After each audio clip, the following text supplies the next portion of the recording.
Hi, kindergarten friends. For our read aloud today, we're going to be reading one of our Z books. Today, we're going to be reading a book called Deciding Together. Have you and a friend ever had to figure out a problem together, like how to share something that you both wanted? How did you decide what to do? In this story, the kids help Z learn that it's fair to decide things together. That means that everyone gets to share ideas and everyone listens to each other. Then you can think and decide together on a solution that works for everyone. As you listen to the story, pay attention to the different ideas Z and the kids have for how to solve their problem and whether they think of a fair solution. After a busy day of playing, Z and the kids were working together to clean up the messy treehouse.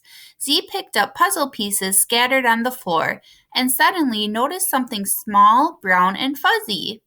Z gently picked it up to look more closely. "What's that, Z?" asked Kayla. Z held it up as the other kids gathered around. "It's a caterpillar," they all shouted. "Ew, I don't like bugs," said Gabriel. "Let's put it out in the garden." Kenny disagreed. "If we put it in the garden, it will eat all the plants. We should just smush it." Kayla shook her head. "You can't smush it. I want to take it home and put it in my bug house so I can see it all the time." "Let's hurry up and decide what to do with it before it gets away," said Gabriel. But Z quickly covered the caterpillar so that none of the kids could see it. "No way," said Z. "I'm holding it, so I get to decide.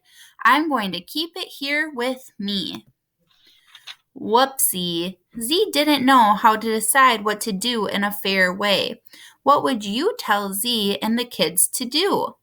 You can pause here to share some of your ideas. "We know that you're holding the caterpillar, Z," said Kenny, "but we should decide together." "That's right," said Kayla. "We all have different ideas about what to do. We should stop and talk about it so we can come up with a solution that is okay with everyone." The kids and Z talked about what they could do. Gabriel thought bugs were icky and didn't want the caterpillar in the treehouse. Kenny was afraid to put it in the garden. Kayla was excited to take it home, but Z wanted it to stay in the treehouse. Everyone wondered what to do. "Hey, Kayla," said Gabriel, "what if you brought your bug house here? Then the caterpillar would be in its own house instead of crawling around our treehouse or the garden. It could stay here with Z, but you could still see it every day too." He turned to his friends and asked, "What does everyone think about trying that?" It wasn't quite what anyone had suggested, but everyone agreed that it was a very fair compromise. Kayla went home and brought back her bug house, and they all gathered some juicy leaves for the caterpillar to eat. Z and the kids watched the caterpillar and took care of it every day. One day, Z noticed that the caterpillar looked like it had wrapped itself up inside a leaf and gone to sleep. Many days later, Z looked in the bug house again and saw that the caterpillar had come out of its chrysalis and now had beautiful wings. It had turned into a butterfly. The kids and Z decided together that it would be fair to let the butterfly go. As they watched it fly high into the sky, they were all glad they did something that made everyone happy, even the butterfly.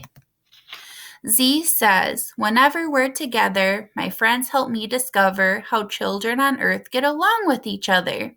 Z wants you to remember that when you have different ideas, it's fair to make decisions together and think of a solution that works for everyone.